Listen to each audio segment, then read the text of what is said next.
10 years ago, I fell in love. He was sweet and kind and gorgeous, and the first 6 months were a total dream. Then things started to go terribly awry.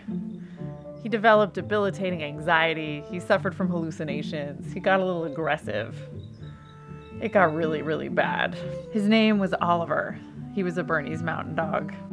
I started with taking him on longer walks, more exercise, behavior therapy, training, and when that didn't work, I gave him Chinese herbs, and then Prozac, and then Valium.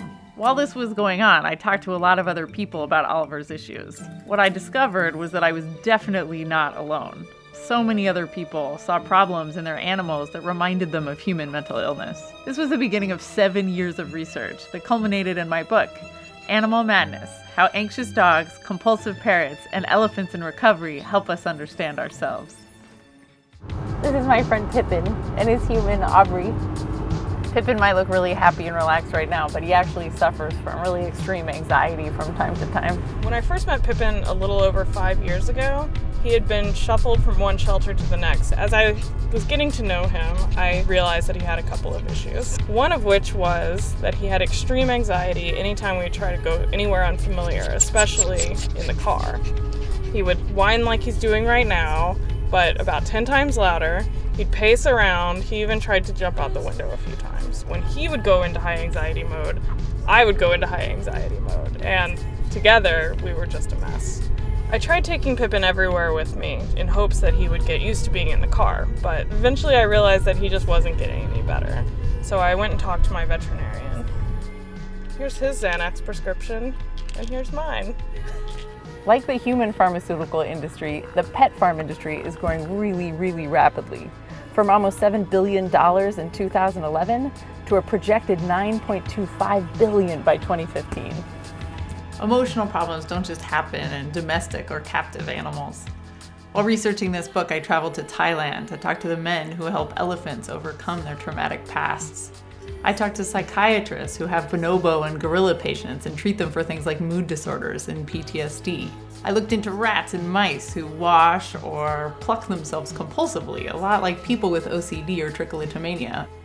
Today, the number of people dealing with animal behavioral issues is so big that almost every major American city has at least one working cat whisperer.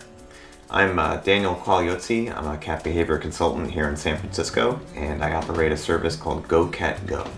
Daniel, could you tell me a little bit about the kinds of emotional troubles that you see in some of your clients? The most common ones I would say are fear. Anxiety is a big one. I'd love to know a little bit more about your own cat, Cubby.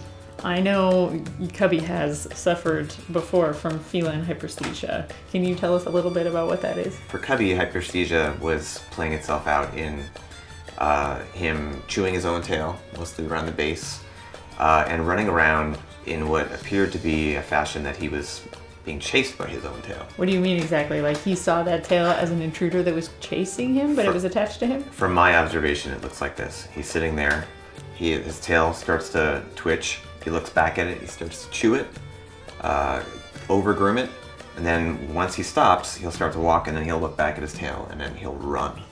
Cats like Cubby and dogs like Pippin, not to mention millions of laboratory animals, have really helped us to understand the unhinged human mind. Everything from our antipsychotics and antidepressants to certain forms of behavior therapy were proven effective in other animals first. The question at the heart of my book is really, what can we learn about healing ourselves from the experiences of these other creatures? Groucho Marx supposedly said that, "Blessed are the cracked, for they let in the light." I don't think he was talking about anxious dogs, but he could have been.